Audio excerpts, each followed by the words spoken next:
Yo, Kilo Shell's Afrikan Boy, spell it with a K, and you're locked into UK Full Stop on West Side Radio. Keep it locked. Bossa!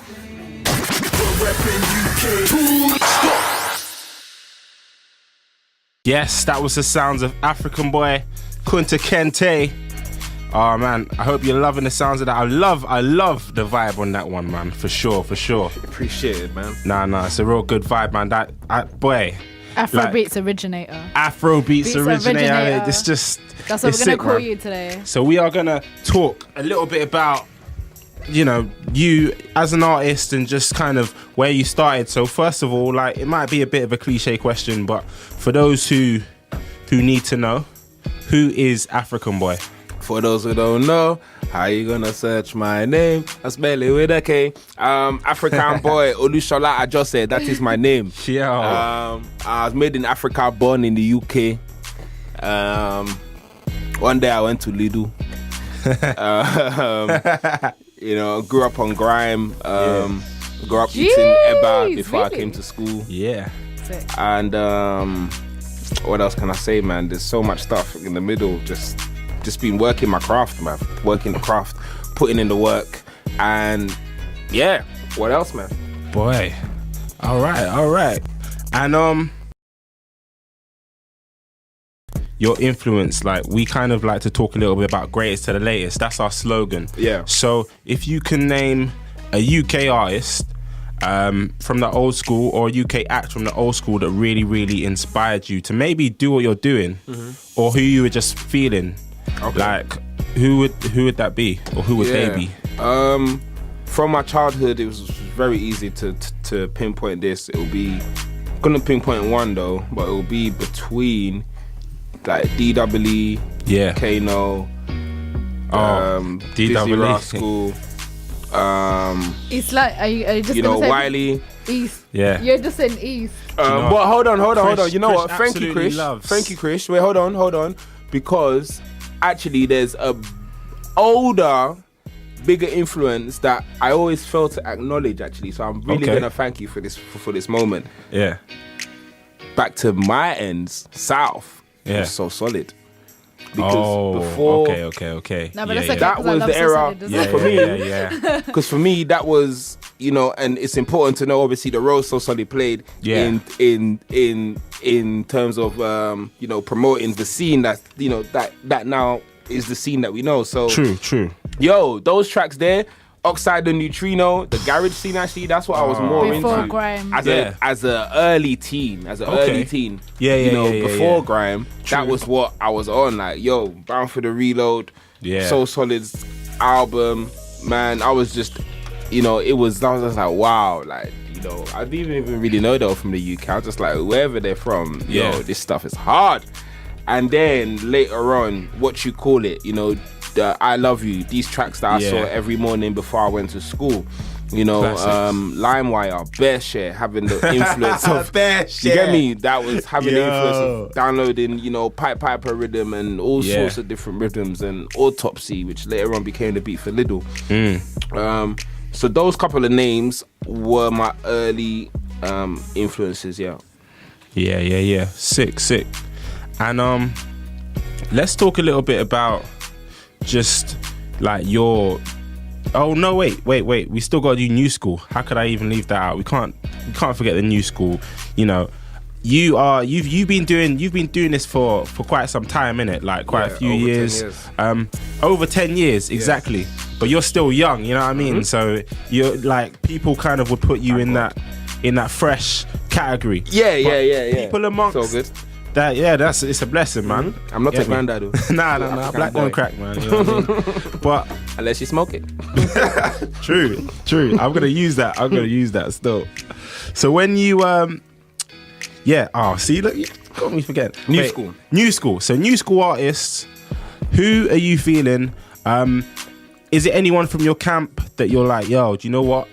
These lot, right? They encourage me, or they make me want to just go to the studio and do my thing. Who is like that for you? If anyone, I mean, if anyone, you know what? I check for various people, so I'll check for Wizkid. Yeah. I'll check for Skepta. Yeah. I'll check for Stormzy. Yeah. You know, check for Jeremy. But in terms of feeling, you know, I checked Mologo's new EP. Yeah. Like, I keep my ears across what I feel like I need to listen to. You know, what I feel like, this person could be doing something I'm interested in, or you know, just to see, just for research, just for my own enjoyment. Yeah. Fair enough. But anyone in particular that I'm like, really who was the last person like who'd say is like, who you've just kind of heard about, who you're like, you know what, they've got something? Because there's a lot of new artists out there at the moment that are kind of, you know, they're all kind of unified and linking together and stuff like that, and everyone's kind of bringing in everyone, you know what I mean? But like, who would you say stands out for you? I haven't seen no one, and I won't ever, like, from now or whatever, from my experience, judge an artist based on what I just hear on the record. I need to see them live. I need to, you know. Yeah.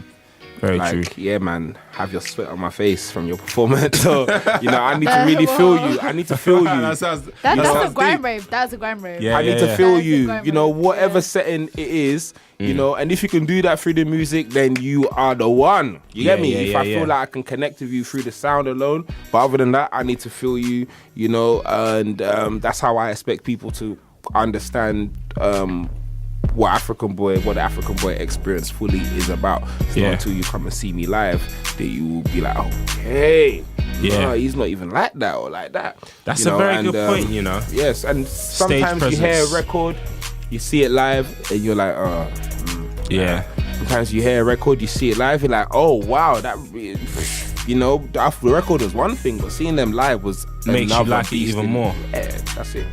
All right. Well, it's good for you because you're going on a tour. Yeah, man. So, I mean, show improve type. Get me? That's it. Show improve. That's so, the one, man. Tell us a little bit about the tour that you're going to be going on.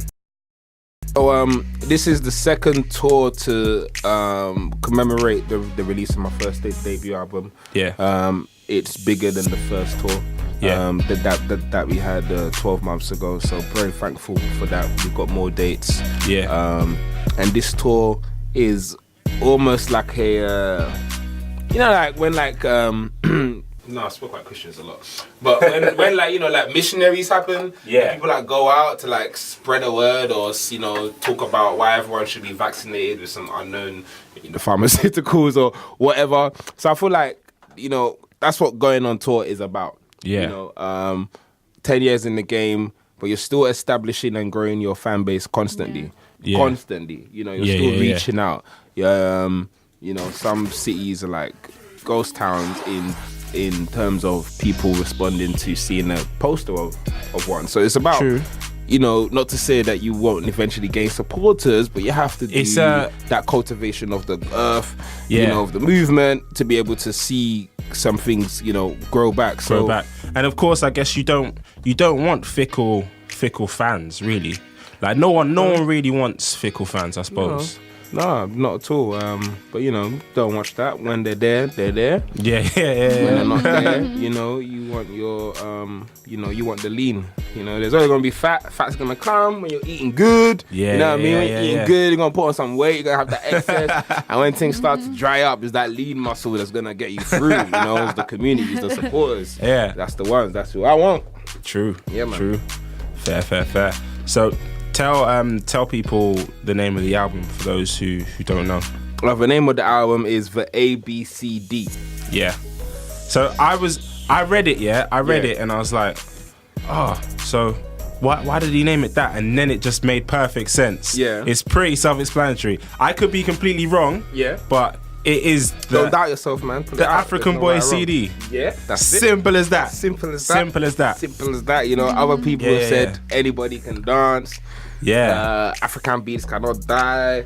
actively building capacity for diversity. Yo, this is like, I wanted to leave it open and allow people to get their own interpretation from it, you know. I say it's like building blocks, you know. People can design it how they want to design it and spell different words. Yeah. And it's like the first album to start. You're quite into your anagrams because your movement as well. You have a movement that is an anagram as well, which is a type of food that I was raised on, basically. So the yam movement. YAM. Yeah. Yes, man. So tell the people about that. Yeah. It was an idea that came together when I was eating yam porridge, aka asaru, for my Yoruba people that know the dish. It's basically you got jollof rice. It's the yam version of jollof rice. We call it yam porridge. Really? So and I was eating that in the studio. I was with Dot Star at the time. We were working on the EP. Shout out Dot Star. We were working with at the time, yeah, man. And we went to school together. Okay, cool. Yeah. And YAM, we made Amala Azonto. And then when we're outside chilling, having a break, then we're like, yo, young, ambitious and motivated. And the whole idea was just to create a lifestyle brand that encapsulates, you know, what we're about, you know, and it can also serve as a tool for motivation for others, for the younger generation, and for those alike, and even still for ourselves. So doing quotes, you know, events, motivational talks, and also just like the wear, as you know, like upcycling material, like old denim jackets, upcycling it, and you know, even just documenting that and saying, look, this is what we're doing to get on the grind should also motivate someone else to just, you know, put to action their little plan or little goal that they may have, you know, still do it. Fair enough. Cool. Yam, baby. Yam. From the ground up, roots. Yeah, man. Love me some yam for sure. So let's talk a little bit about your relationship with M.I.A. So I mean, you spoke about it on the album. You pretty much explained. I remember when I interviewed you at Lovebox, when you were with her, you were kind of, you know, doing your performance stuff just before you went on stage. We were talking about it, and then I hear it on this album, and it sums it up. It sums it up, but like, I'm not gonna spoil it. And do you know what? I'm not gonna play that track from the record because I want people to go and listen to it because it's a sick track, and spell it just it with a K. Spell it with a K. I tell you my story. I tell you how I got my name. I tell you, you know, how I met M.I.A. And it really is, just one of those tracks that, you know, as an artist building a legacy, you've got to document what you've done. No one else is gonna do it for you. You know what I mean? So it was just explaining, yo, if you're gonna leave this gig, there's one thing I just want you to know. How to spell my name, and that is with a K. Yeah, man. Sick. So how, I mean, it just briefly, how did you link up, and you know, what is your relationship like now? Me and Maya's relationship is very, very casual. You know, very organic. We hear from each other in random times. You know, and how it came about was she heard my track. One day I went to Lidl, God bless that track. She heard it, and she got in contact with me through MySpace, you know. And again, I was still in my little garage grime. You know, I didn't even really listen to rap them times. So working with M.I.A. was really a big step outside of what I thought I'd usually done then. I was young. I said, boy, let's try it out, innit? Like, what's the worst that can happen? You make a track. You know what I mean? So let's try it out. I didn't know her for her fame. I didn't know any music videos of her. You know, don't even have MTV Base in my yard them time. It's just Channel U, the free channel. You see it? So that was that. And, you know, 7 days later, I laid the track Hustle. I think what caught M.I.A.'s eye to me, she was signed to Interscope then. She was about to do a second album. Timberlake producing her. You know, she was in a big space. Like, why is she looking for me for? But she saw something in me, which was the perspective that I came out on. which is talking about refugees, talking about the migrant hustle. She identified directly with that through how she grew up. Yeah. And she thought it was quite unique that this little kid in the, starting out in the grime scene is coming out with this perspective very organically. Yeah. So she saw the vision even before I realized it. Yeah. Now I realized it, I'm like, content and seeing what she's putting out, what I'm putting out is very, very, very synonymous and breaks off into its different strands. And she's just an inspiring person, someone who takes control of their creativity, takes control of every aspect of their business. Who isn't afraid to stand for something, who isn't afraid to do something that is not allowed but still does it anyway and gets it banned, and at least I tried. What I like about your similarities and just your chemistry in general is that like you said, you do have like political aspects to what you're saying, but at the same time it's fun. Like it's easy listening at times, and it's just energetic, and it's got like very native sounds to your heritages, you know what I mean? And I love that, man. It really works.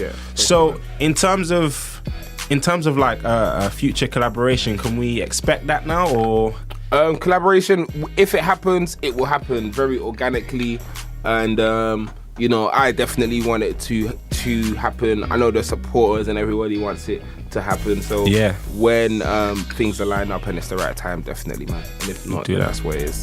It is what it is. Cool. All right. So you make a lot of political statements in your music. Yeah.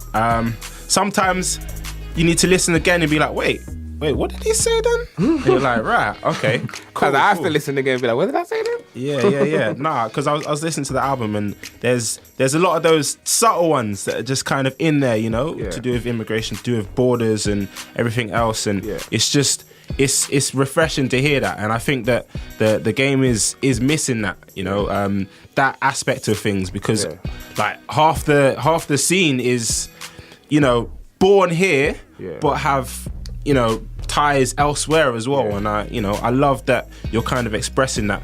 But the fact that you kind of been able to do that and apply like comic relief to it as well, like, is that a conscious decision, or is that just how you are as a person? I think you lot know that's how I am, man. This is me. This is me, and the more I stick with that, that's what it is. I've been in front of a stage of thousands of people, and I'm in like somewhere in Germany, not even a main city, or somewhere in France, like not Paris. And I'm not gonna struggle to speak Deutsch or but somehow, if I just be me and tune in and communicate, people, we connect, man. People laugh, I laugh, and that's me. So the more I bring that into the music, it allows me to it allows people to know me, and it allows the message in what I'm saying hopefully to be received in the right way. So. Sick. Love that, man. I wanted to ask you like 2 more questions before we get back to some music and pay some bills with these ads. So the production, like, how easy or difficult is it to make an Afrikan Boy production? Because for me as a listener, it seems very, very intricate. Like, obviously a lot of it is like music you can dance to, music you can vibes to, but there's layers. You will go from like one place to Mount Kilimanjaro. You know what I mean? It's in a good way, in a really, really good way. But how, like, what do you do? Do you work with the same people?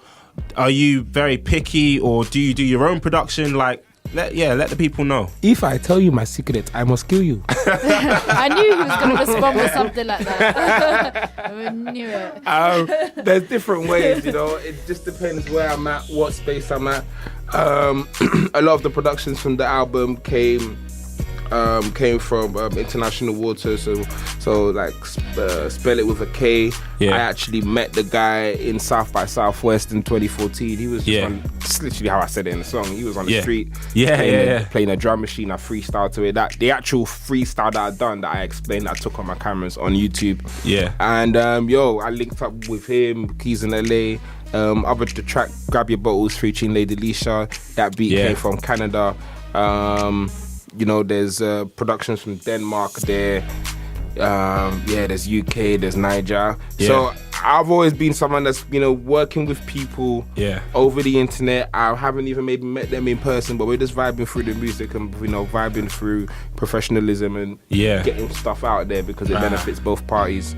Okay. And in terms of my lyrical writing process, that varies. Sometimes I'm gonna just do it off the top, record how I'm feeling, and then sculpt it after.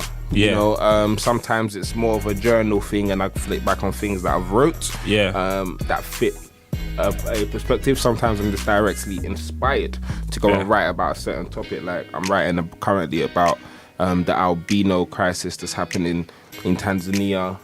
Someone put me up on it, and I was just doing some research and different ideas, coming to my head, different ways of playing, different metaphors, and write a couple lines, go bed, pick it up 8 days later and continue.